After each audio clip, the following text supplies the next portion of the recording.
आप जो भी कर्म करते हो आपके अंतःकरण में वो फिल्म की तरह गुप्त चित्र अंदर अंकित होते हैं और इसकी एक कॉपी धर्मराज के दरबार में ऑटोमेटिक डेली जाती है।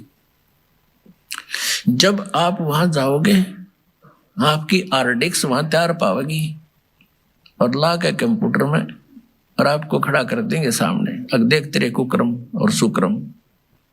वहां पूछने वहां ना करने की आवश्यकता कोई, किसी ने झूठ बोलने का समय ना मिल रहा है, अगमन ऐसा ना करे, वो तो करता दिखे फिल्म में जो आदमी कर रहा है सारे काम, वो कैसे करेगा हमने ना करे, नीची गर्दन कर लेता है।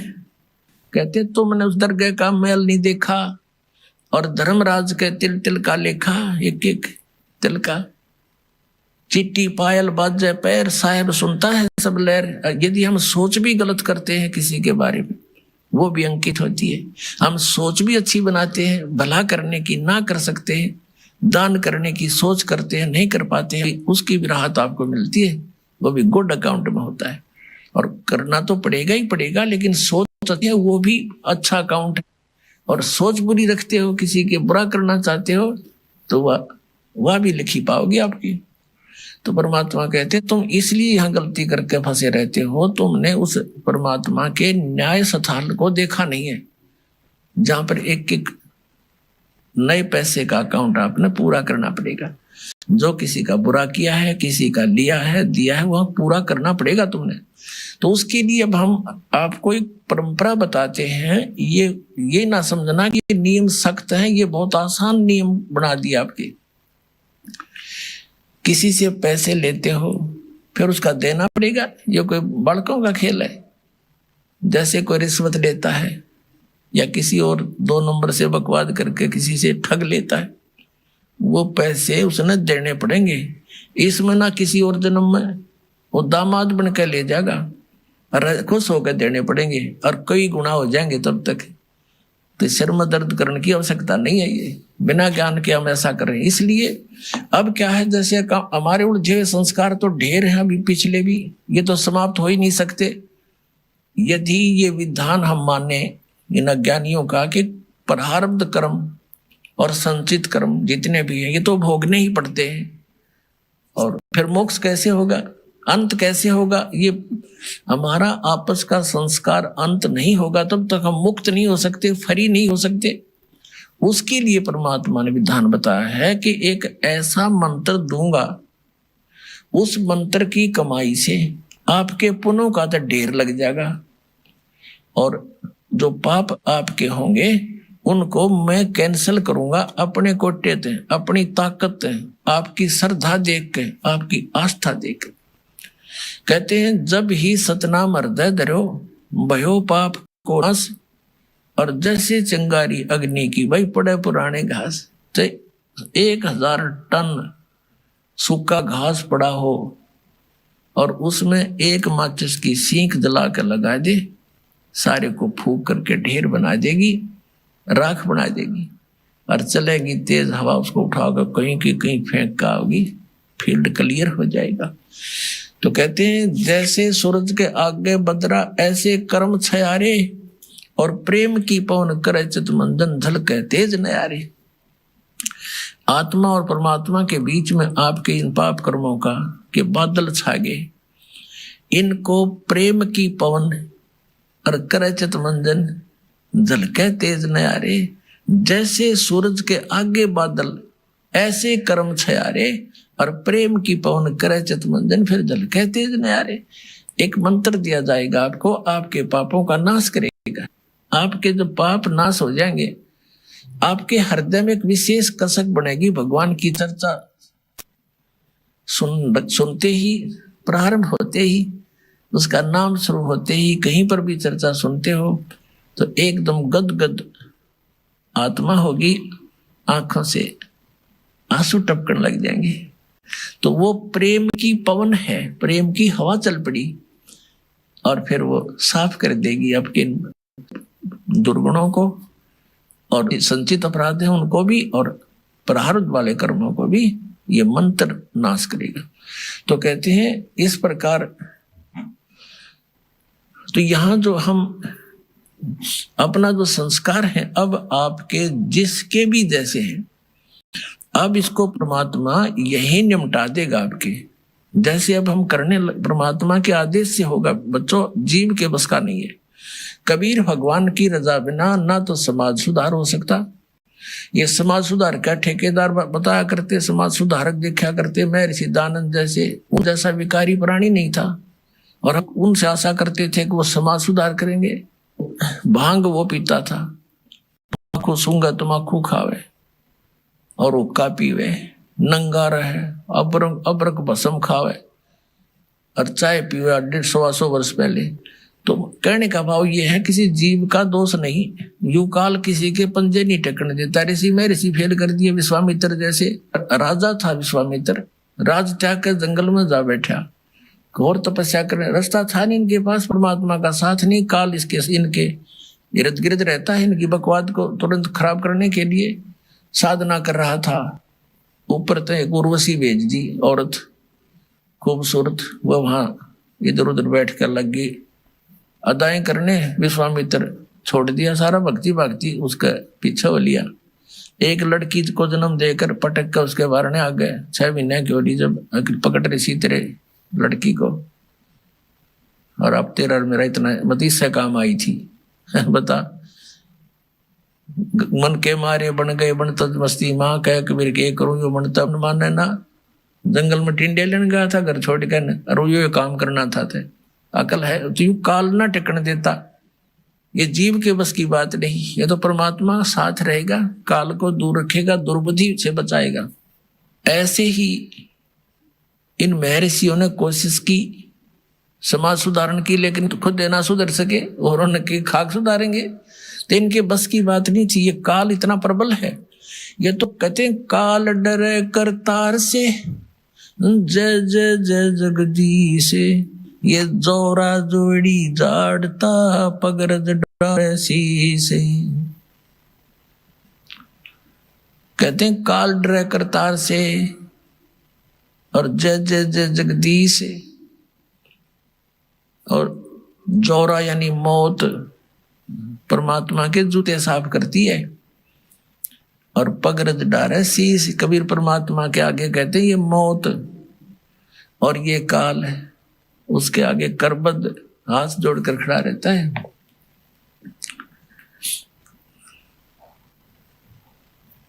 तो क्या बताते हैं, तो ये काल जो है सबको ऐसे तंग करता है। ये देखो महापुरुषों ने कोशिश की, जैसे आदरणीय नानक साहिब जी को परमात्मा मिले थे और उन्होंने प्रतिबंध लगा दिया था कि मांस शराब तम्बाकू छूना भी नहीं है। एक सवत समाज बना, कुछ दिन चला, उसके बाद फिर विकार आ गए। तो ऐसे अब जो समाज तैयार होगा इसमें हजारों वर्षों तक विकार नहीं समाओगे। अब ऐसा समाज तैयार करेंगे हम।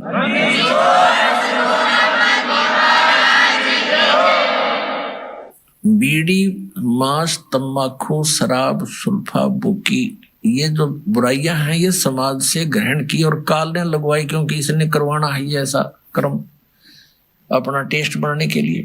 तो अब धीरे धीरे ये समाज हमारा बहुत ज्यादा विकसित होगा, बहुत फैलेगा, और जब अच्छे समाज की अधिकता होगी 90% लोग तो देखा अच्छाई में लग जाते हैं और 90% बुराई भी देखा देखी किया करते हैं। जैसे हमने देखा जो बच्चे हमारे साथ पढ़ा करते थे उस समय वो कोई भी बीड़ी शराब मांस तम्बाकू टच नहीं करते थे।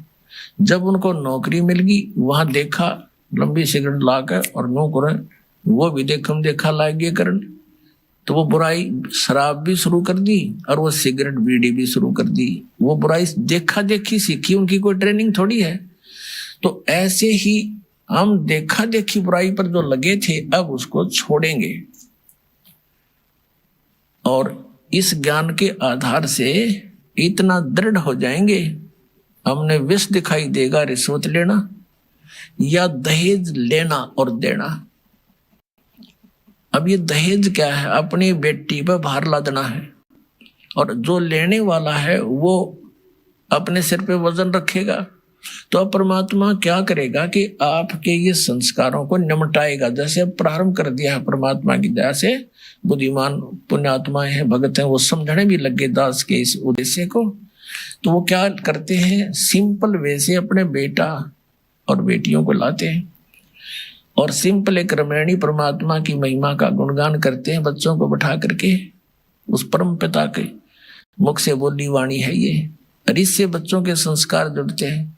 तो ना कोई लेना है ना देना है। अब लड़के का लड़की से विवाह नाता जोड़ना है वचन से, माया से नहीं। पहले माया कहाँ थी? जब ब्रह्मा विष्णु महेश का ब्याह हुआ, जब कौन से राजा ने सिक्के छाप रखे थे और किसने नोट बना रखे थे, तो हमारी अक्ल काम ना करती। हम वर्तमान की परंपरा में इतने धस जाते हैं कि हमारी बुद्धि काम ना करती। इस माया से ब्याह होगा, ये तो हम दोषी बना रहे हैं, एक दूसरे को कर्जवान बना रहे हैं बच्चों को।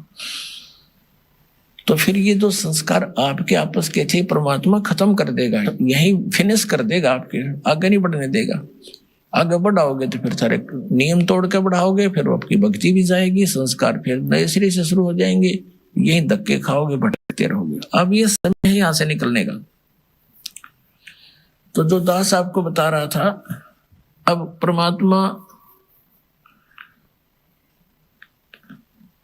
गरीबदास साहिब जी की आत्मा को लेकर सचखंड में गए।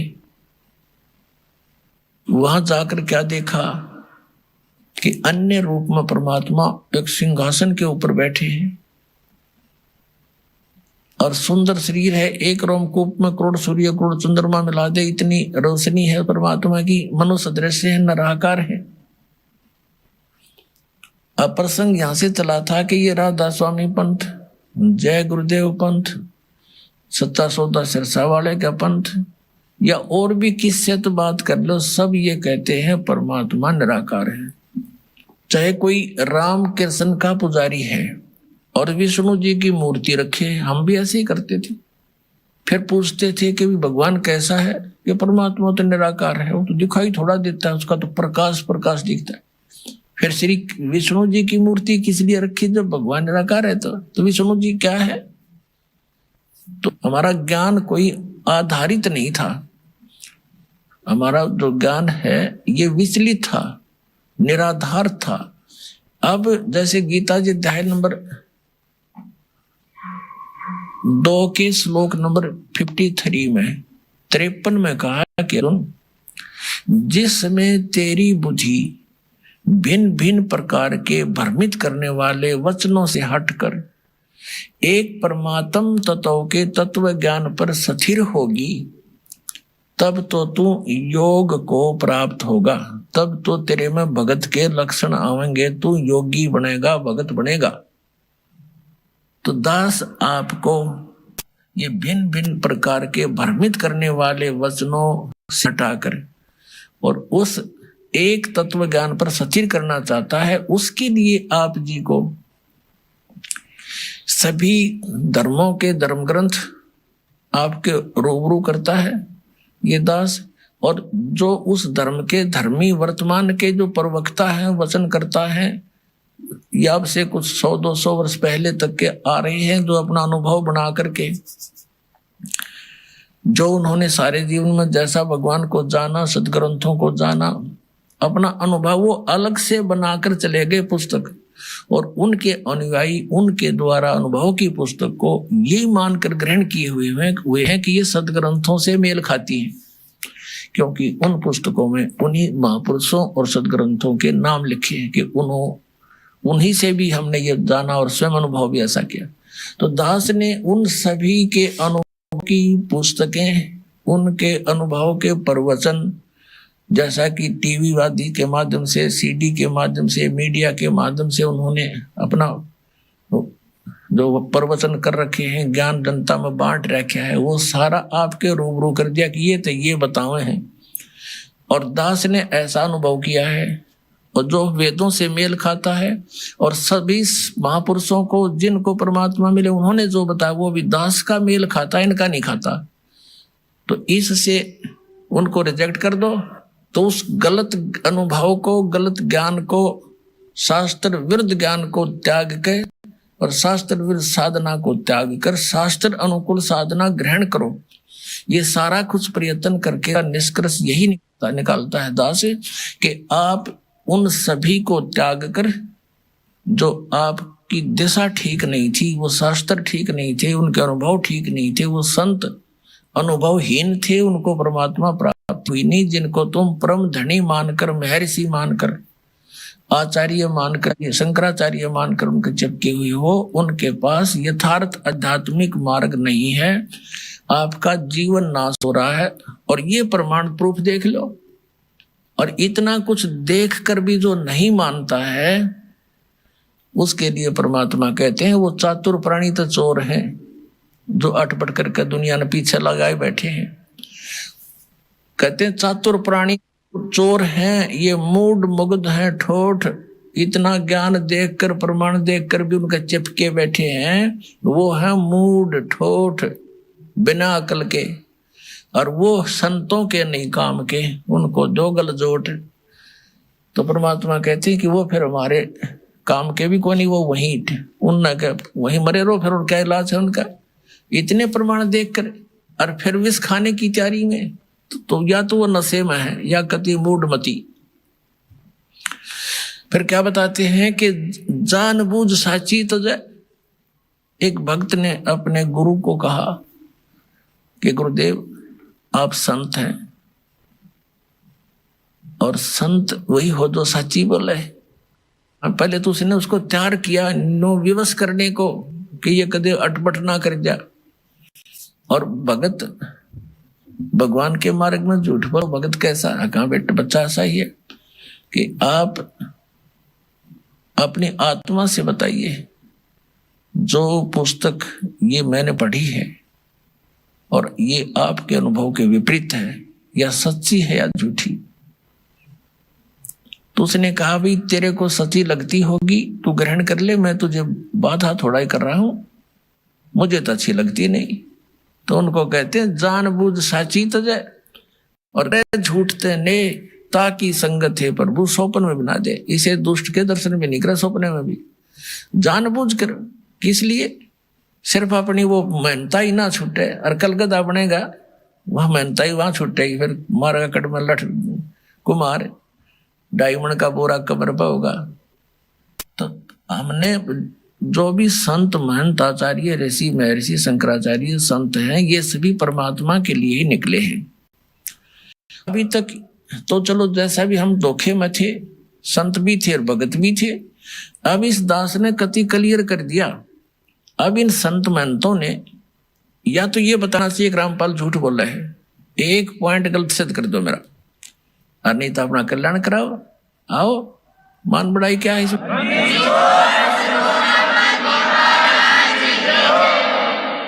अब जैसे एक डॉक्टर है और डॉक्टर के पास औषधि की खोज होगी, आपका वो रोग है, उसमें मान बढ़ाई की है। डॉक्टर का काम तो दवाई देना, मरीज का काम लेना और खाना। उसमें के कौन बड़ा और कौन छोटा?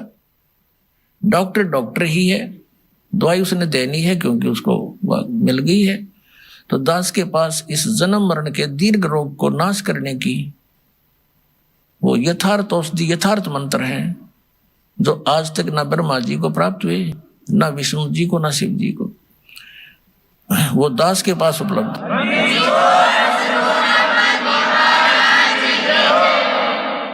तो पुण्यात्माओं, ये जितने भी सतलोक का ठेका ले रहे थे, ये पंथ, इनको कुछ भी ज्ञान नहीं था। हमारे वेद बताओ परमात्मा नराकार मनुष्य सदृश राजा के समान देखने योग्य, वहां से गति करके आता, अच्छी आत्माओं को मिलता है। वो परमात्मा 3 प्रकार से सबकी देखभाल करता है, धारण पोषण करता है। एक तो सतलोक में रहकर तेज में शरीर है उस परमात्मा का, करोड़ सूर्य मिला दे करोड़ चंद्रमा, इतना एक रोमकूप का प्रकाश है, इतना नूर है उस मालिक की पूरी बॉडी का। एक रोमकूप में इतना है तो सारे शरीर में कितना प्रकाश होगा, ये आइडिया लगाया जा सकता है। और दूसरी सतीथि में वो आते हैं, प्रत्येक युग में एक शिशु रूप धारण करते हैं, और कमल के फूल पर कोई रेत नहीं होता, गारा चिपकी नहीं होती, इसके स्वच्छ होता है। और उस पर शिशु रूप धारण करके, एक बालक का रूप धारण करके, नवजात शिशु का, उस पर विराजमान हो जाते हैं। जल के अंदर कमल के फूल होते हैं, तो नारायण जल के ऊपर आके निवास करने के कारण परमात्मा को नारायण कहने लगे। ये नारायण की जो परिभाषा है, ये उपमा कबीर परमेश्वर सत्य पुरुष के ऊपर है, लेकिन हम अन्य को भी फिर नारायण कहने लगे। जैसे भगवान शेष नाग पर लेट गए समुद्र में, तो उसको नारायण कहने लगे। ये भी नारायण है, लेकिन रियल नारायण कोई वो कबीर साहब है। जैसे एक डिप्टी कमिश्नर भी साहब कहलाता है, एक कमिश्नर भी साहब कहलाता है, मंत्री को भी साहब कहते हैं, और मुख्यमंत्री भी साहब कहलाता है, प्रधानमंत्री भी साहब है, राष्ट्रपति भी साहब है। तो कहने का भाव ये है कि साहब तो सारे हैं, परंतु इन साहबों में अंतर बहुत है। और वास्तव में साहब तो हमारे राष्ट्रपति और उसके बाद प्रधानमंत्री ही साहब असली थे, तो बाकी उनके अनुचर हैं, उनके सहयोगी हैं, ये समझो। तो वास्तव में एक ही है नारायण, तो कबीर भगवान सतपुरुष। तो ये दूसरी प्रकार की जो सतीथि परमात्मा शरीर की धारण करते हैं, नवजात शिशु रूप धारण करते हैं और कमल के फूल पर विराजमान होते हैं। कमल का फूल सरोवर में होता है, वहां से निसंतान दंपति उठा लाते हैं। धीरे धीरे जब परमात्मा बड़े होने लगते हैं तो वो दूध नहीं पीते यहाँ का, ना कुछ आहार करते हैं। तो उसके लिए परमात्मा को कंवारी गायें दूध देने लगती हैं वो मालिक के आशीर्वाद से, और उन कंवारी गौओं से उस शिशु रूपधारी परमात्मा के बचपन की परवरिश की लीला उन कंवारी गायों के दूध से होती है। वो ऐसी लीला करते ही करते हैं, और यही वेद बता रहे हैं। तो ऐसी लीला की किसने है? 600 वर्ष पहले कबीर परमेश्वर जी ने ये लीला करी थी। सतलोक से आए थे, कमल के फूल पर विराजमान हुए थे, उनका कोई माता पिता नहीं है। वहां से नीरू नीमा नाम के 2 मुसलमान दुल्हा उठा ले गए थे, पति पत्नी थे, और वहां 25 दिन उन्होंने कुछ खाया पिया नहीं। उन्होंने चिंता बनी कि बच्चा मरेगा, तो परमात्मा की रजा हुई। एक साधु रूप में परमेश्वर के आदेश से एक साधु आया, वो थे भगवान शिव जी, वो पहचान नहीं सके उनको।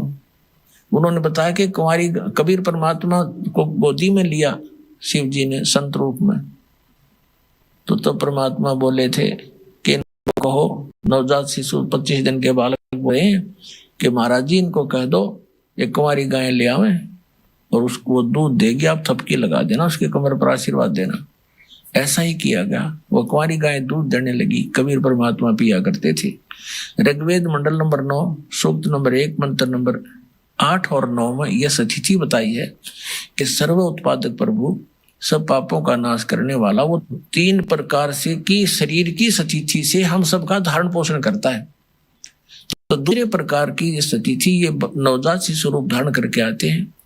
फिर धीरे धीरे जो कुंवारी गाय के दूध से उनकी परवरिश की लीला होती है, फिर धीरे धीरे बड़े होते हैं। तो छोटी उम्र में 5 वर्ष की आयु में ही बड़े बड़े विद्वानों के छक्के छुड़ा देते हैं, क्योंकि वो उपदेश करने के उद्देश्य से यथार्थ ज्ञान देने के लिए ही आते हैं।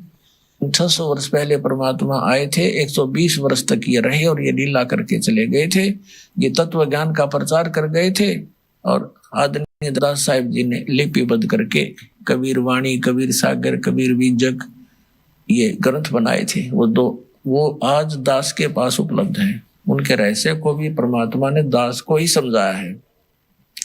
ये कबीर पंथी जो पहले वाले नहीं समझ सके, जिस कारण से ये गलत नाम जाप करते रहे। सतनाम का इनको पता नहीं, वो 2 अक्षर का नाम है, तो सभी कुछ भूला हुआ था।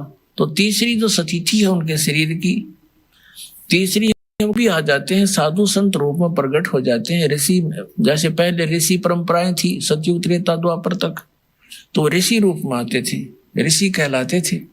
सतयुग में सतसुकृत ऋषि, त्रेता में मुनिंद्र ऋषि, द्वापर में करुणा में ऋषि, और कलयुग में संत मता चलाया परमात्मा ने। तो कलयुग में कबीर संत, कबीर जी को कवि भी कहा करते थे। ऋग्वेद मंडल नंबर 9 सूक्त नंबर 96 96 के मंत्र 16 से 20 इसकी समस्या हल कर रखी है, स्पष्ट कर रखा है कि हे परमात्मा आप अपना गुप्त जो नाम है रहस्य वाला वो बताओ। तो 17वें श्लोक में बताया है कि वो कबीर देव है उसका नाम, और कवियों की तरह आचरण करता है। उस तत्व ज्ञान को कविता से यानी पद्य भाग में बोल बोल के लोकोक्तियों के माध्यम से उच्चारण करता है, जिस कारण से वो एक प्रसिद्ध कवियों की भी उपाधि प्राप्त करता है। लेकिन वो होता है कबीर देव भगवान, वो अमर पुरुष होता है, सतपुरुष होता है, और वो सतलोक में रहता है, तीसरे भाग में, तीसरे लोक में, मुक्ति धाम में विराजमान है, सतलोक में। वहां से गति करके आता है। वही परमात्मा ऊपर से, सतलोक से ऊपर चौथा लोक है, उसमें भी विराजमान है, और जहां से सब की उत्पत्ति हुई है वो मूल स्थान है अकह लोक। और वो परमात्मा ऐसे आता है जैसे मनुष्य सुंदर शरीर धारण कर लेता है, ऐसे मनुष्य जैसा शरीर वस्त्र धारण कर लेता है, ऐसे वो परमात्मा अन्य रूप बना करके यहाँ आता है। तो ये लीलाएं की किसने? कबीर परमेश्वर ने। तो अब जैसे कलयुग के अंदर उस एक महात्मा रूप बनाकर, संत रूप बनाकर आए जिंदा महात्मा का, तो किन किन को मिले? आदरणीय धर्मदास साहिब जी को मथुरा में जिंदा रूप में, जिंदा वेश में, साधु के वेश में। आदरणीय मुलुकदास साहिब जी को, आदरणीय नानक साहिब को बेई नदी में जिंदा महात्मा के रूप में मिले, बेई नदी पर, और उनको गुप्त करके दरिया में डुबोने का बहाना करके और सचखंड लेकर गए। आदरणीय दादू साहिब जी को, आदरणीय गरीबदास साहिब जी गांव छुरानी जिला झज्जर वाले को, आदरणीय गीसादास साहिब जी को गांव खेकड़ा जिला मेरठ उत्तर प्रदेश वाले को। तो ये जो लीलाएं वेद सदग्रंथ बताते हैं, वो लीला किसने की? कबीर देव ने। कबीर साहब जो काशी के अंदर धानक दुल्हा रूप में रहे थे, जब वेद जिसका गुण गावे, आंखों देखा संत बतावे, वह लीला करी किसने? कबीर साहब ने। तो हुई इज गॉड, कबीर दुल्हा धानक, कबीर इज गॉड, वो कबीर परमात्मा है।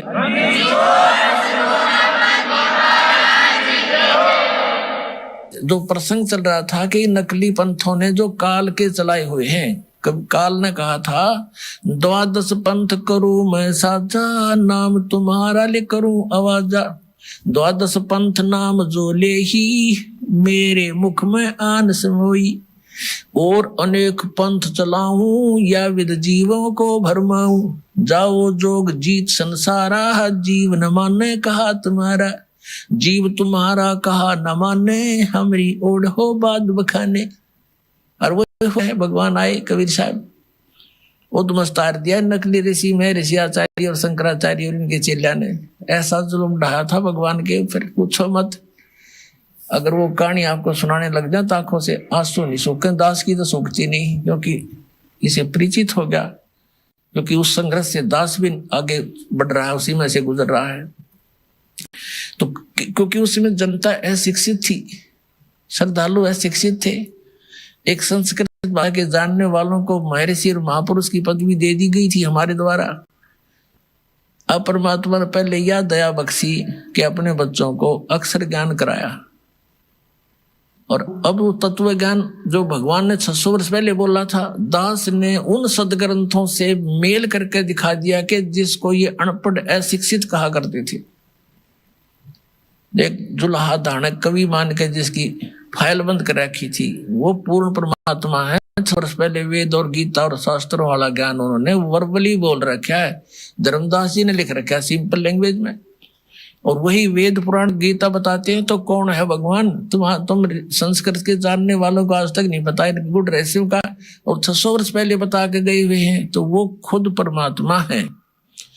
ये इस चीज से भी प्रमाणित होता है। काल ने कहा था या विद जीवों को भरमाऊं, जो परमेश्वर ने कहा था कि काल जब 5500 वर्ष बीत जाएंगे कलयुग, तब मैं तेरे साथ मिलाऊंगा दोबारा आकर के। अभी तो मैं कुछ कहता नहीं, इतना कर ले तार ले, उद्मस्त ने जो तारना है। परमात्मा को पता था कि सतयुग त्रेता द्वापर में ये प्राणी दुखी ना होते, और जब तक ये दुखी नहीं हो लेता, जिसके हर तरह से संसारिक जो सारे हैं वो समाप्त नहीं हो जाते, तब तक ये भगवान को मान नहीं सकता।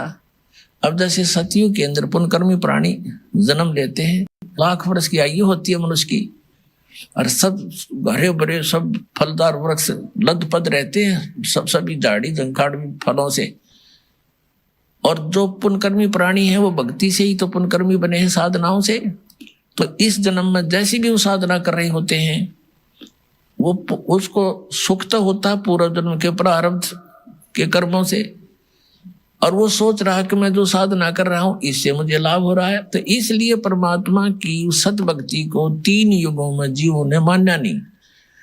अब कलयुग में हम कति भक्त उस पुण्यहीन हो लिए, जिस कारण से इस काल के द्वारा बताएगी, इनके एजेंटों द्वारा बताएगी साधनाएं, उन संतों द्वारा बताएगी भगवान की भक्ति से हमें कोई लाभ होना नहीं था, क्योंकि तो शास्त्र विधि को त्याग के मनमाना आचरण है। श्रीमद् भगवत गीता अध्याय नंबर 16 के श्लोक 23 और 24 में कहा कि अर्जुन जो शास्त्र विधि को त्याग कर मनमाना आचरण करते हैं उनको ना तो कोई सुख होता, ना उनकी गति होती है, और ना कोई सिद्धि प्राप्त होती है, यूजलेस। तो जिस कारण से उनके द्वारा बताई गई साधनाओं को करते करते भी बुरा हाल है इन प्राणियों का, तो फिर इन्होंने धनी बनने के लिए तो रिश्वत, मिलावट, चोरी ये अपना लिए, और टेंशन बुलाने के लिए गुट्टी सूटी लानी शुरू कर दी। ये कोई तरीका है? अब जो भगवान से हम इच्छा करते हैं भगवान हमें सब कुछ दे सकता है, तो वो देने वाला भगवान का ज्ञान नहीं कौन सा परमात्मा जो सब कुछ दे सकता है और सब दुखों का निवारण भी कर सकता है, उसकी तो हमारे को झलक भी नहीं लागण दी ज्ञानियों ने। तो उसने स्वयं आकर ही अपनी जानकारी देनी पड़ती है। आप पे आरती, आप पे साजे, आप पे किंगर, आप पे बाजे, आप पे ताल झांझ झनकारा, आपने से आप देखे ना रहा, कह कबीर ऐसी आरती गाऊं आप मध्य आप सुनाओ।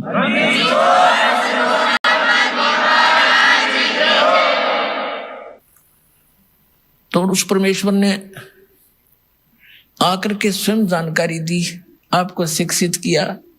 पुण्यात्माओं, इस शिक्षा ने आपको दूना डबोया है, आपको इतना कंडेम कर दिया।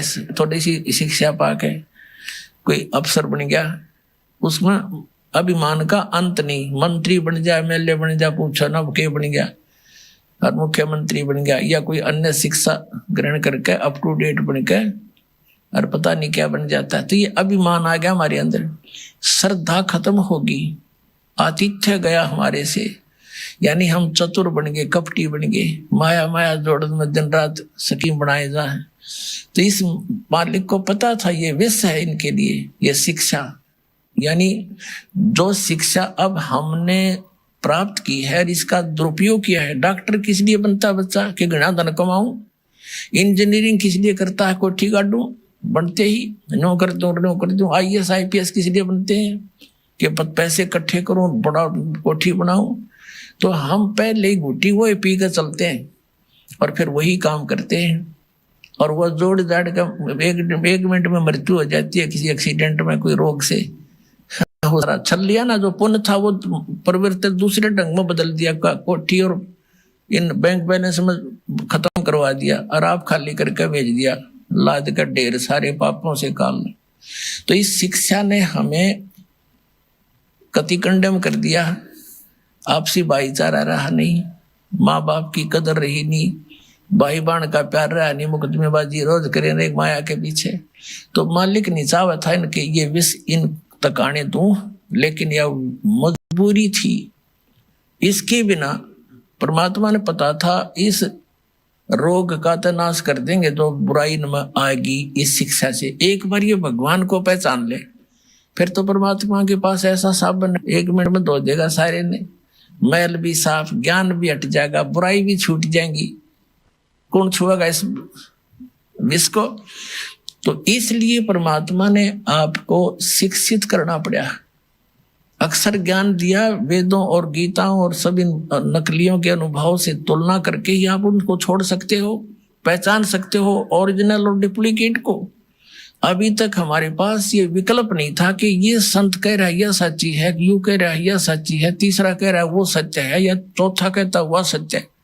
जिसके वचन हम सुनते थे हमने सारे अच्छे लगे थे, क्योंकि हमने कुछ पैमाना तो था नहीं, न तोल जा, ये हमारे पास वो बट्टा नहीं था जिस पर धटके तोल लेने कितना वजन है इसमें।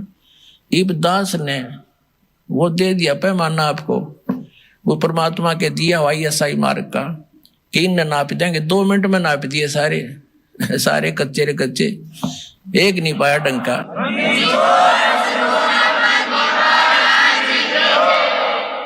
तो विश्व के वर्तमान के कोई भी संत शास्त्र अनुकूल साधक नहीं है, ना उनके अनुयायी है। तो दास की प्रार्थना यही है कि वो संत भी इस बात पे विचार करें, इसको मान बढ़ाई ना अड़ावें, अपना जीवन नाश ना करें।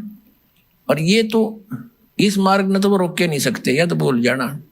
और जनता ने सबने आना पड़ेगा। 2 दिन पाछा होंगे वो पछताएंगे, और उन नकलियों को धक्काने भी गए कि उन्हें साची समझ कर भी ना मानने दिया हमारे को।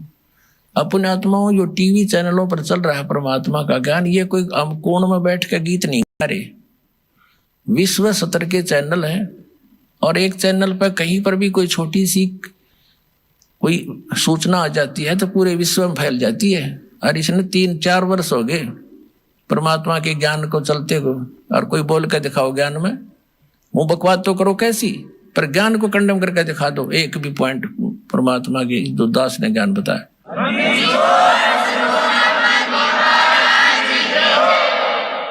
तो इससे सिद्ध है कि वो विमान व्यक्ति है, संत कोई बालक नहीं है। उन सब ने देख लिया है।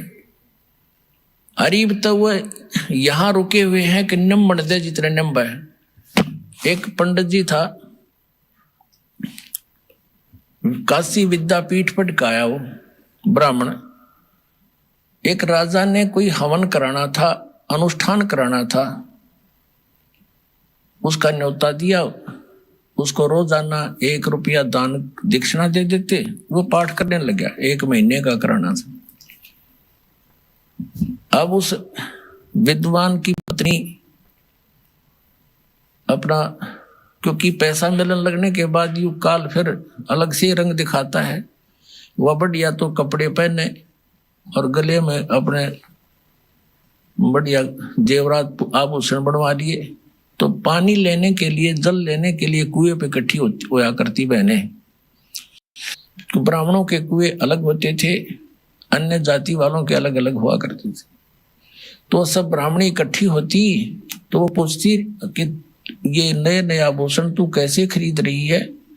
उसने बताया कि मेरा पति राजा के यहाँ कथा करने जाता है, मंत्र जाप करता, अनुष्ठान करता है, और राजा प्रतिदिन 1 चांदी का रुपया दक्षिणा देता है। तो उससे वार्ता हुई थी जिस बहन से, ब्राह्मणी से, उसने अपने पति के कान ठे कि आप यहाँ पड़े रहते हो, वो फलानी का घरवाला वहां जाता है और पाठ करता है, 1 रुपया डेली दक्षिणा देते हैं, और भी पंडितों की आवश्यकता है। वो कह रही थी आप भी चले जाओ। तो पंडित जी कहने लगा मैं तो ऐसा देसी सा पंडित हूँ, और वो पढ़का रहा काशी विद्यापीठ, उसके बराबर में मेरी दुकान चलेगी नहीं। वह उसका सिर होगी, तू तो ऐसे बहाने मिलाया करे हैं, तू धक्के खानता अंडे और जाते अच्छा माल मिला जाता नहीं। ज्यादा कहने से वो चला गया। और क्योंकि ऊपरली वेशभूषा तो ब्राह्मण की एक जैसी हो है, मंत्री से कहा जी मैं भी ब्राह्मण हूँ, कहा जब पंडित जी बैठो, उसका एक आसन लगा दिया और माला दे दी, तो भी बोल दे तुम मंत्र के ले बैठ के। अब उन मंत्रों ने सुना कोई नहीं करता, वो पंडित अपने करते रहे, राजा लोग अपने मौज मस्ती कहीं घूमते रहो। अब वो तो बोला अपने संस्कृत के श्लोक, उन्हें तो याद थे, पहले वाला विद्वान पुरुष था, दूसरा था अनपढ़ मेरे जैसा, वो तो बोला मंत्र जैसे भूर भव स्वय, वो नको है, दो यू को है। अपना उसने भी एक असरफी मिल गई सामने, और 1 रुपया मन में कहा दो यू को है। अगले दिन 2 दिन छवा भी, फिर उसकी पत्नी भी लागी ऐसे हार श्रृंगार पैर के गई। वो तीसरी को पता लगा, उसने अपने पति को श्रृंगारा। उसने भी यही प्रार्थना की कि वो तो विद्वान है, दूसरा भी मेरे से कुछ ज्यादा ही जानता है, पर मेरी बात बने नहीं। ज्यादा कहने से वो भी चला गया। अब वो जो विद्वान था वो तो अपने बोल ही रहा था, उसने उधर ध्यान नहीं उनका, ये क्या बोल रहे, ठीक है ब्राह्मणों के बोलते रहेंगे अपने मंत्र। तो तीसरा पहुंचा, उसका भी आसन लगा दिया। पहला अपना संस्कृत बोल रहा है श्लोक शुद्ध, दूसरा है, तीसरा कब तक नंबेगी, कब तक नंबेगी, कब तक नंबेगी, कब तक नंबेगी, मारी बकवाद। तो उसको भी शाम को 1 रुपया मिल गया। उसकी पत्नी ने फिर ऐसे ही अपना रूप बदला, तो चौथे से भी फिर ऐसी बात हुई, चौथा भी शंकर का चला गया, उसका भी लगा दिया वहां पर आसन। अब पहले वाला तो बोलता है शुद्ध संस्कृत के श्लोक, दूसरा कहता तीसरा कहता कब तक नंबेगी, चौथा बोला नंबर दे जब तक नंबेगी।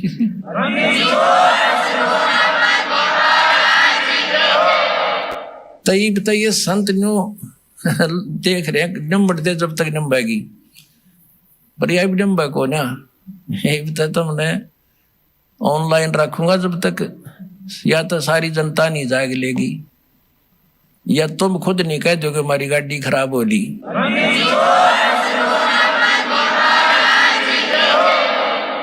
एक भक्त कह रहा था कि 2-3 प्रकार के यात्री होते हैं। जैसे कोई बस जा रही है और बस रुकेगी और साथ में दूसरी बस खड़ी होगी, तो बुद्धिमान तो तुरंत समझ जाते हैं गाड़ी में कोई गड़बड़ है भाई, या झटके बटके मार के चाला है, उतर कर तुरंत दूसरी में चढ़ जाते हैं। ये तो फर्स्ट टाइप के बुद्धिमान है। दूसरे ऐसे होते हैं कि कंडक्टर नीचे बढ़ कर देखने लगेगा, समझ जाएगा कि ये तो गड़बड़ होली, तो तब उतरेंगे। और तीसरी टाइप के इसे निकट्ठू होते हैं कि कंडक्टर ड्राइवर भी दूसरी बस में चढ़ लेंगे ना, कति कंडम कह याद बगड़ दी भाई, बोला जब उतरा कर उस गाड़ी में थे। तो ऐसे जो बुद्धिमान व्यक्ति हैं, दास के संकेत को समझकर छोड़कर आ जाओगे उनकी खराब गाड़ियों को, जिसमें सफर करना चाह रहे हो, पंचर हुई खड़ी, उनके टायर ने ट्यूब कुछ भी को ना, यानी कोई आधार ही नहीं है उनका गाड़ी का चलने का। राम नाम की गाड़ी जो बनाए बैठे हैं वो शास्त्र विरुद्ध साधक। और फिर शेष जब आओगे, जब उनके गुरु जो कह देंगे भाई सालो सचमुच हमारा तो हमारे ज्ञान नहीं था, वो भी बुद्धिमान व्यक्ति होता है जो न्यू कह दे भाई गाड़ी खराब हो रही या ठीक नहीं चल सकती और तुम अपनी व्यवस्था और कर लो। तो ये संत तो उन ड्राइवर कंडक्टर भी निकम्मे हैं, नो ना कहेंगे हमारा द्वारा भक्ति नहीं है और जाओ तुम ले लो नंबर वाला जाके, ये तो उनसे भी नालायक है फिर तो कहने का भाव ये है पुण्यात्माओं, अब ये परमात्मा कबीर जी का आदेश है कि पूरे विश्व में ये सत संदेश जावेगा, पूरी पृथ्वी के जीव प्राणी परमात्मा के बच्चे बतेरे युगों से दुख पा रहे हैं, अब ये इस नाम को ग्रहण करेंगे, सतनाम को। न इसकी छींट भी ना लगने दी थी परमात्मा ने, अरीब डंडोरा पिटवा दिया, अब बखेर रखा आपके ऊपर, वर्षा करवा दी सच्चे ज्ञान की, और सतनाम चौथे महीने मिल जाता है, और सार नाम भी अब आपको मिला प्राप्त हो रहा है, जिसको आज तक किसी महर्षि समझ भी नहीं सके। तो अब ये पूरे विश्व में जाएगा और सभी संतों को इस सत्य ज्ञान का लोहा मानना पड़ेगा, और उनकी भलाई है वो माने इस बात को, और अपना भी कल्याण करावें, और उस परमात्मा के बच्चों को काल के उसमें भाड़ में ना झोंके। अब जो प्रसंग चल रहा था कि कबीर परमात्मा सतलोक में जिंदा महात्मा के रूप में लेकर के उस प्यारी आत्मा गरीबदास जी को लेकर पहुंचे। जब गरीबदास जी ने देखा कि एक रूप में परमात्मा सिंहासन पर बैठे हैं और वहां एक चंवर रखा था, करोड़ सूर्य करोड़ चंद्रमा मिला दे ऐसा उनका एक रोमकूप का प्रकाश, मनुष्य दृश्य है, सिर पर मुकुट, ऊपर छत्र है। तो नीचे से जो महात्मा जिंदा महात्मा के रूप में, महाराज के रूप में, संत के रूप में परमात्मा आए थे गरीबदास जी को साथ लेकर के, तो वो जिंदा महात्मा ने वहां से चंवर उठाया और परमात्मा के उस तेजो में रूप में जो सिंहासन पर बैठे थे उस पर चंवर करने लगे, जैसे सेवक गुरु जी पर करते हैं। या राजा लोगों पर चंवर हुआ करते थे।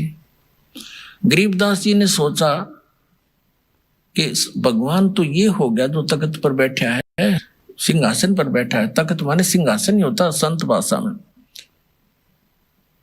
और जिंदा महात्मा ये बाबा जी तो एक नौकर दिखे है इनका। इतने में उसके मन में इतना आया ही था, तभी वो तेजो में शरीर वाला भगवान सिंहासन छोड़ के नीचे खड़ा हुआ और उस संत महात्मा रूप में परमात्मा से कहा कि भगवान विराजमान हो। वो कबीर साहब जिंदा महात्मा बैठे सिंहासन पर और चंवर करने लगे वो तेजो में रूप वाले भगवान उस जिंदा बाबा के ऊपर जो सिंहासन पर विराजमान हुए। अब गरीबदास जी सोच रहे थे कि भगवान और इस बाबा जी पर चंवर कर रहा है, ये कैसे। तो इतने में वो तेजो में शरीर जो था वाला जो शरीर नू का नू जिंदा महात्मा के शरीर में प्रवेश हो गया और जिंदा महात्मा का जो नूर था एकदम उतना ही तेज में शरीर हो गया और चंवर अपने आप होने लगा। तब परमात्मा ने कहा था इस आदरणीय गरीबदास साहिब जी को कि बच्चा, मैं पूर्ण परमात्मा हूं, सब ब्रह्मांडों का रचनहार हूं, मेरा नाम कबीर है। वेदों मुझे कबीर देव भी कहा है। कबीर साहब ने कहा वेद मेरा भेद है, मैं ना मिलो वेदन माही और जौन वेद से मैं मिलूं वो वेद जानते नहीं। ये चारों वेद मेरा गुणगान करते हैं, उसमें मेरा कबीर देव नाम है। और मैं बनारस के अंदर काशी में धानक रूप में दुल्हे की भूमिका करके आया हूं। 120 वर्ष रहा था वहां पर। तब मैंने रामानंद जी को शरण में लिया और नानक जी को शरण में लिया। ऐसी बहुत सी सारा महापुरुषों की जानकारी दी। उनके गरीबदास जी के अंतःकरण में वो यथार्थ ज्ञान सारा फीड कर दिया। आउनुहोस् अब हामी ती श्रद्धालुको अनुभव सुन्नेछौँ जसले जगतगुरु तत्त्वदर्शी सन्त रामपालजी महाराजबाट दीक्षा प्राप्त गरिसकेका छन् तथा उहाँले बताउनु भएको भक्ति मार्गमा अघि बढिरहेका छन्। नमस्कार सर। सत साहेब, के नाम हो हजुरको? शिवदास गिरी। कहाँ बस्नुहुन्छ? रोडी गाउँपालिका 2, रूपन्देही, नेपाल। के गर्नुहुन्छ हजुर? म सनराइज ब्याङ्कमा जब गर्छु। सन्त रामपालजी महाराजजीसँग मन्त्र दीक्षा कहिले लिनुभयो? 21 दिसम्बर 2019। 21 दिसम्बर 2019मा सन्त रामपालजी महाराजजीसँग मन्त्र दीक्षा लिनुभयो। त्योभन्दा अगाडि कसको भक्ति गर्नुहुन्थ्यो? म त्योभन्दा अगाडि अब हामी बाहुनको छोरा सन्यासी हौँ। हामी सन्यासीमा अब शङ्कर भगवान्लाई हामी इष्ट मानेर पूजा गर्थ्यौँ। अनि शङ्कर भगवानको पूजा गर्ने, बाबाधाम जाने, अनि बिहान अब शङ्कर भगवान्लाई जल चढाएर आरती गर्ने, मन्दिरमा जाने। अब मन्दिरमा विभिन्न देवी देवताहरू हुन्थ्यो, उहाँको पूजा गर्ने। म अब दुर्गा माताको, शङ्कर भगवानको, गणेशजीको, विष्णु भगवानको पनि म एकदम मनले पूजा गर्थेँ। आरती 4जना 5जनाको दिनमा मतलब बिहान गाउँथेँ। अनि आरती गाउँदा गाउँदै मलाई लाग्थ्यो कि एकजनाको छुट्यो भनेर। म मनमा सोच्थेँ कि हे परमात्मा, यो आरती मैले 4जनाको गाएँ, एकजनाको त आज छुटेको रहेछ, भोलि उहाँको सुरु गर्छु। तर भित्रदेखि मलाई प्रेरणा हुन्थ्यो कि परमात्मा, भगवान् त एउटा छ, तर यहाँ आरती मैले 4जनाको गाइसकेँ, आरती त एकजनाको हुनुपर्ने। आत्मामा मलाई लाग्थ्यो कि परमात्मा त कुनै अर्कै हुनुहुन्छ, तर थाहा थिएन। पुर्खौँदेखि चलिआएको ब्रह्मा विष्णु महेशको साधना गर्नुहुँदो रहेछ, फेरि तपाईँ सन्त रामपालजी महाराजजीको शरणमा किन जानुभयो त? मैले चाहिँ एक दिन के भयो भन्दाखेरि मैले हजुरआमासँग म त्रिवेणी नुहाउन जान्छन्। त्यहाँ अब हाम्रो सद्गुरु रामपालजी महाराजको शिष्यहरूले त्यहाँ पुस्तक सेवा गर्दै थिएँ। त्यहाँ पुस्तक सेवामा ज्ञान गङ्गा भनेर एकजना भगाजीले भन्नुभयो, ज्ञान गङ्गा 10 रुपियाँ आइसी भनेर भन्नुभयो। मैले त्यो ज्ञान गङ्गा नाम सुन्ने बित्तिकै मैले सोचेँ ज्ञान गङ्गा भनेको यो त कस्तो पुस्तक होला। 10 रुपियाँ मैले दिएर त्यो पुस्तक राखेँ आफ्नो पकेटमा। राखेर त्यो पुस्तक मलाई यसले घर लान्छु, घर पछि यसलाई म पढ्छु, घर ल्याएर त्यो पुस्तक मैले राखिदिएँ। त्यसपछि मैले 1 वर्ष पछाडि फेरि जब त्यसलाई पढ्न थालेँ, पढ्दा पढ्दै मैले लगभग 1 वर्ष त्यो पुस्तक पढेँ। त्यतिखेर के आमा बुवाले के भन्नुहुन्थ्यो भन्दाखेरि हाम्रो एजको जति हाम्रा साथीहरू गाउँमा थिए सबैले गुरु बनाइसके थिए। गुरु भन्दाखेरि मान्छेले भन्छन् गुरु नबनाइकन मोक्ष हुँदैन, भक्ति सफल हुँदैन, मनुष्य जीवनको मूल उद्देश्य गुरु बनाएर भक्ति गर्नु नै मतलब मनुष्यको कर्तव्य हो। अब त्यतिखेर हामी गुरु बनाएको थियौँ, तर हाम्रो अब गाउँको साथीहरूले हाम्रो यसका सबै गरिसकेको थिए। हाम्रो आमा बुवाले के भन्नुभयो कि तिमीहरूले पनि बनाइहाल छोरा। अनि त्यतिखेर मेरो ठुलो दाइले के भन्नुभयो भन्दाखेरि हाम्रो जस्तै अब पहिलाको चलनचल्तीमा जुन गुरु आउँथे हाम्रो घरमा, मेरो बुवाको उहाँको छोरा त मैले नाम दीक्षा लिन पर्यो। उहाँले मेरै घरमा आएर गुटका रजनीगन्धा खाने, सुर्ती खाने। त्यसपछि मैले उहाँलाई हेरेर त हे परमात्मा, उहाँ आफै जब रजनीगन्धा खाइनी खाँदै हुनुहुन्छ हामीलाई के शिक्षा दिनुहुन्छ भनेर हाम्रो हृदयदेखि हुन्थेन उहाँलाई गुरु एक्सेप्ट गर्नलाई। तर अब समाजले त गरिसकेको थियो, तर हामीले त दाइले के भन्नुभयो कि हामी यस्तो गुरु बनाउँछौँ कि जुन हाम्रो प्रश्नको उत्तर दियोस्, हाम्रो दुःखको समाधान होस् भनेर हामी त्यही कुरिरहेको थियौँ। अनि त्यो ज्ञानगङ्गा पुस्तक पाइसकेपछि 1 वर्ष पछाडि मैले पढ्न सुरु गरेँ। अनि टिभीमा हेर्न थालेँ। हेर्दाखेरि त हे भगवान्, गुरु त यहाँ हुनुहुन्छ सन्त रामपालजी महाराज भनेर आमा बुवालाई हामी नाम दीक्षा दिनलाई भने। आमा बुवा गएर नाम दीक्षा लिनुभयो 2018मा। नाम दीक्षा लिएर आइसकेपछि परमात्माको यस्तो कृपा भयो कि आमाले मेरो के भन्नुभयो भन्दाखेरि, सर छोरा अब तिमी पनि गुरु बनाऊ, तिमीलाई पनि नाम दीक्षा लिनुपर्छ भनेर भन्नुभयो। मैले भने आमा अब मेरो जीवन यदि शनिबारसम्म रह्यो भने म नाम दीक्षा गएर लिन्छु। त्यसपछि मैले दाइलाई पनि भने, दाइ आज जाउँ हामी, अब आमा बुवाले पनि दिनदिनै भन्नुहुन्छ गुरु बनाउनै पर्छ, गुरु बनाउन आज जाउँ हामी।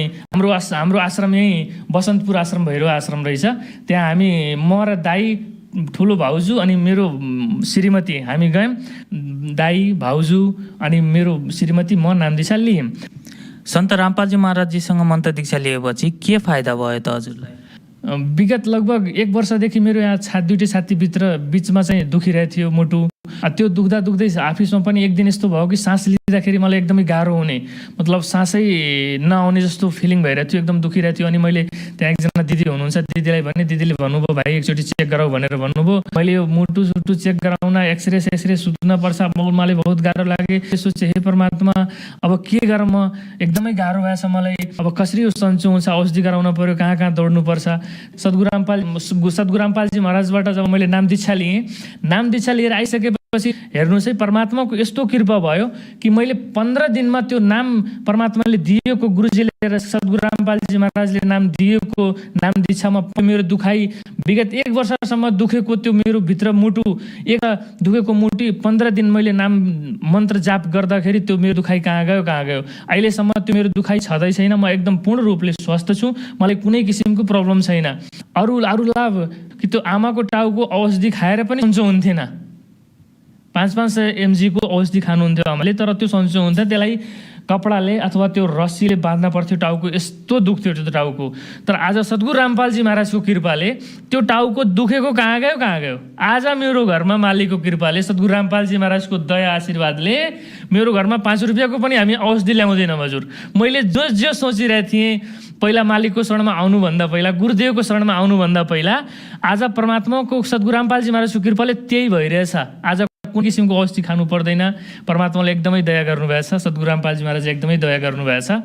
एउटा लाभ छ सर, मेरो श्रीमती चाहिँ उहाँलाई पनि एकदमै समस्या हुने, गोरखपुर औषधि गराउँथे, उहाँको पनि समस्या हुन्थ्यो, विभिन्न किसिमको उहाँलाई पनि पेट दुख्ने, टाउको दुख्ने। तर उहाँ पनि आज सद्गुरु रामपालजी महाराजको कृपाले उहाँलाई पनि कुनै किसिमको समस्या छैन, कुनै किसिमको बाधा छैन, 1 रुपियाँको पनि औषधि खानुहुन्न।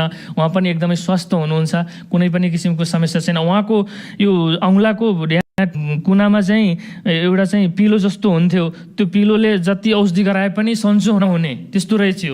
तर गुरुदेवको कृपाले नाम दीक्षा लिएर आइसकेको 15 दिनपछि त्यो बिस्तारै कहाँ जान थाल्यो। त्यो लगभग 1 महिना हुँदै त्यो पुरै कहाँ हरायो। गुरुदेव सद्गुरु रामपालजी महाराजको कृपाले त्यो पुरै सन्चो भयो। सुनिन्छ कि सन्त रामपालजी महाराजजीको शरणमा गएर धेरै कुसङ्गत कुलतमा लागेका मानिसहरूले नसा दुर्व्यसनहरू छोडे। के तपाईँमा पनि त्यस्ता नसा कुलत दुर्व्यसनहरू थियो र? नसा कुलतमा त बेसरी थियो सर। मैले चाहिँ अब ब्याङ्कमा जब हुँदा अब हाम्रो स्टाफहरू सबै मतलब हुन्छ नि, अब कुनै पार्टी भयो, कुनै कार्यक्रम भयो, होटलमा जाने, अथवा म अब अफिस भ्याएर घर जाँदाखेरि बियर खाने, रक्सी खाने, त्यस्तो कुलत थियो मेरो। अब मैले त्यो खाँदै मेरो हातमा पुरै रिएक्सन हुन्थ्यो, सेतो रिएक्सन हुन्थ्यो, त्यो 2-3 दिनमा आफै मेट्थ्यो। तर अब बानी यस्तो बिग्रेर मैले त्यो 2-3 दिन भ्याइसकेपछि फेरि तेस्रो दिन फेरि म बियर रक्सी खान्थेँ, मास मदिरा खान्थेँ। मैले भोला रजनीगन्धा दिनमा तपाईँको लगभग 5वटा 10वटा गरेर कुनै कुनै दिन 15वटा हुन्थ्यो। मेरो दाँत पुरै रातो भइसकेको थियो। तर आज सद्गुरु रामपालजी महाराजको कृपाले चुरोट पनि म खान्थेँ। तर सद्गुरु रामपालजी महाराजको आज कृपाले यस्तो भएको छ, कुनै मान्छे 20 मिटर टाढा चुरोट खाइरहेछ भने त्यहाँ त्यो 20 मिटर होइन 50 मिटर टाढा त्योभन्दा टाढा बस्न मन लाग्छ। उहाँले दिएको नाम दीक्षा मन्त्रले आज मैले एउटा सभ्य नागरिकको जस्तो जीवन बिताइरहेछु। कुनै पनि किसिमको कुलत मसँग अहिले आज छैन। म एउटा स्वच्छ मान्छे बनेर परमात्मा सद्गुरु रामपालजी महाराजको आशीर्वादले बाँचिरहेछु। उहाँको आशीर्वाद नभएको भए आज मेरो यो जीवन कहाँ गएको हुन्थ्यो, के भएको हुन्थ्यो मैले भन्न सक्दैन। किनभने मलाई पनि धेरै किसिमको रोगहरू व्याधहरू थियो, नसा थियो। तर सद्गुरु रामपालजी महाराजको आशीर्वादले त्यो सबै मैले छोडेर एउटा सबै मान्छेको जीवन जिइरहेछु। म एकदमै रूपले स्वस्थ छु। सद्गुरु रामपालजी महाराजको एकदमै आशीर्वाद र कृपा छ ममाथि। कतिपय मानिसहरू भन्छन् कि सन्त रामपालजी महाराजजीले ब्रह्मा विष्णु महेशको भक्ति छुटाउनुहुन्छ अरे, उहाँ एक हिन्दू विरोधी सन्त हुनुहुन्छ भन्छन्। यसमा कतिको सत्यता छ? यो कुरा म एकदमै गलत मान्छु सर तपाईँको।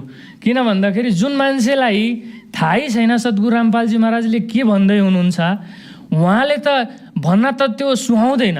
किनभने सन्त रामपालजी महाराजले हाम्रो हिन्दूको 4 वेद 18 पुराण 6 शास्त्र छ, श्रीमद् भागवत गीता छ। मुसलमान धर्ममा तपाईँको पवित्र कुरान शरीफ, बाइबल, तौरेत, इन्जेल यो सबै सद्ग्रन्थहरूलाई सद्गुरु रामपालजी महाराजले खोलेर औँला राखेर देखाइराख्नु भएछ कि देखो बच्चा यहाँ ये लिखा है, यहाँ ये लिखा है। सन्त रामपालजी महाराजले संक्षिप्त देवी भागवतमा लेखेको गुण रहस्यहरू 4 वेद भयो, 18 पुराण भयो, यसमा लेखेको गुण रहस्यहरू उहाँ हिन्दू विरोधी हुनुहुन्न।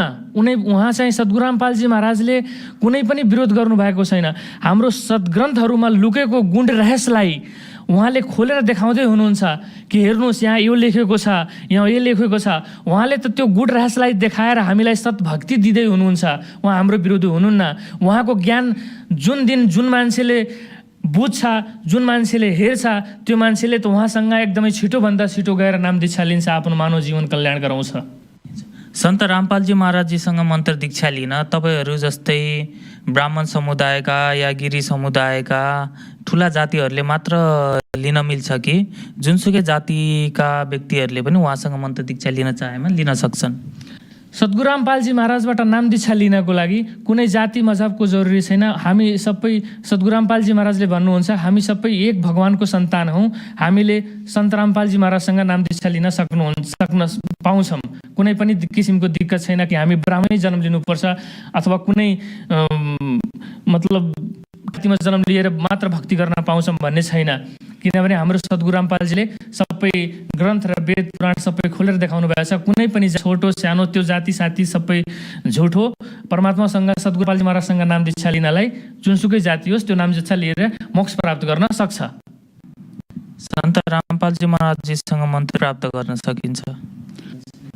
हाम्रो सद्गुरु महाराजबाट नाम दीक्षा प्राप्त गर्नको लागि हाम्रो नेपालमा सागरमाथा च्यानल अनि विभिन्न लगभग तपाईँको 4-5वटा च्यानलमा सत्सङ्ग चल्छ। त्यो सत्सङ्गको तल एउटा पट्टी चल्छ, त्यहाँ नम्बर हुन्छ आश्रमको। नम्बरमा कन्ट्याक्ट गरेर नजिकको नामदार केन्द्र हेरेर हजुरले चाहिँ नाम दीक्षा लिन सक्नुहुन्छ। धन्यवाद। सत साहेब।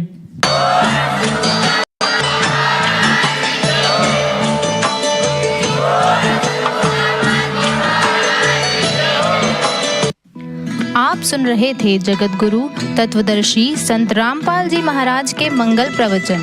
अधिक जानकारी के लिए संपर्क करें।